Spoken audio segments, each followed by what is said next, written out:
Au 48e vendredi, le Irak est là mais pas avec toutes ses dents.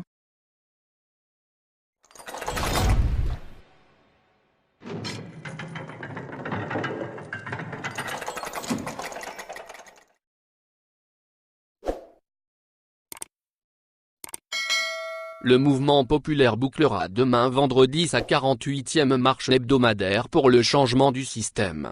Un chiffre symbolique qui égale le nombre de wilayas en Algérie, depuis le déclenchement des protestations citoyennes depuis le 22 février 2019.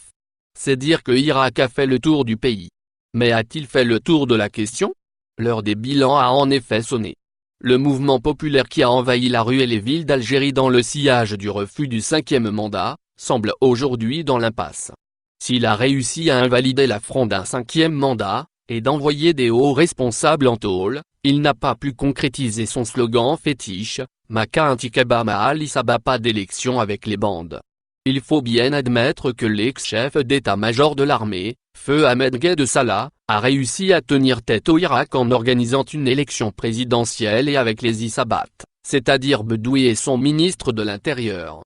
En l'occurrence, l'élection d'Abdelmadjid Tebboune comme président de la République, et abstraction des conditions dont le scrutin du 12 décembre s'était déroulé et le taux de participation anecdotique, est désormais une réalité têtue.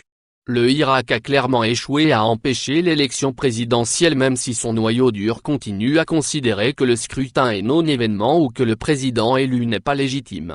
Le fait est qu'Abdelmadjid Tebboune commence tranquillement à rentrer dans sa fonction de président de la République, aux grandes dames des irakistes purs et durs. Et pendant que ce dernier multiplie les décisions, installe ses équipes et reçoit des acteurs politiques pour des consultations, le mouvement populaire semble groggy, incapable d'imaginer une autre feuille de route loin de la surenchère et en phase avec les nouvelles réalités du pays. On le voit bien, la mobilisation a pris du plomb dans l'aile. Beaucoup n'y croient plus en la capacité du Irak à constituer un rapport de force pour tenir tête au nouveau pouvoir. Barricadés derrière leur radicalité, certains animateurs du mouvement mais aussi des partis politiques qui épousent leur feuille de route, ne semblent plus savoir où aller et comment y parvenir. Télécharger un nouveau logiciel de combat. Dressant une assemblée constituante comme un bouclier contre toutes les autres solutions possibles pour dépasser l'impasse politique, ces derniers se mettent de fait hors jeu. Tebboune et son équipe ont donc forcément beau jeu. Signe que cette stratégie de ninisme est un suicide politique, certains partis qui émargeaient jadis au Irak ont décidé d'aller discuter avec le nouveau locataire du palais d'El Mouradia. En l'occurrence, Soufiane Djilali de Jadid en est ressorti mercredi rassuré par le président Tebboune et n'a pas manqué de pointer la surenchère du Irak.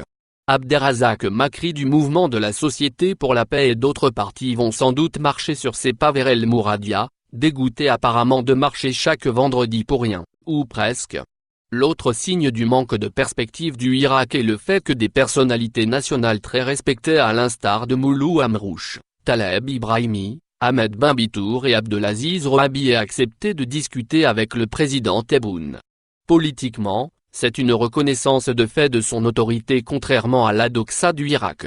Ces têtes à tête ont dû sûrement saper le moral des troupes du Irak. Mais que faut-il faire face au vide sidéral de perspective? Ne pas reconnaître le nouveau président et refuser obstinément de dialoguer avec lui est loin d'être un programme.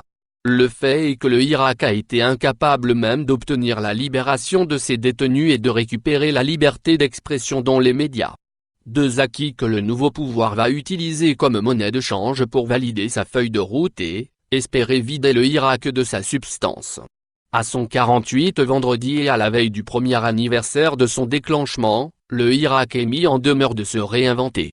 Il doit remettre en cause son fonctionnement, repenser sa stratégie et se donner les moyens de peser sur les choix politiques et doctrinaux à venir au risque de voir la nouvelle république de Tebboune se faire sans lui. Pinailler encore sur la légitimité d'un président, qui reçoit aujourd'hui même le président du Conseil italien, et s'envolera dimanche pour Berlin pour participer à un sommet international sur la Libye, paraît être un combat tout à fait inutile.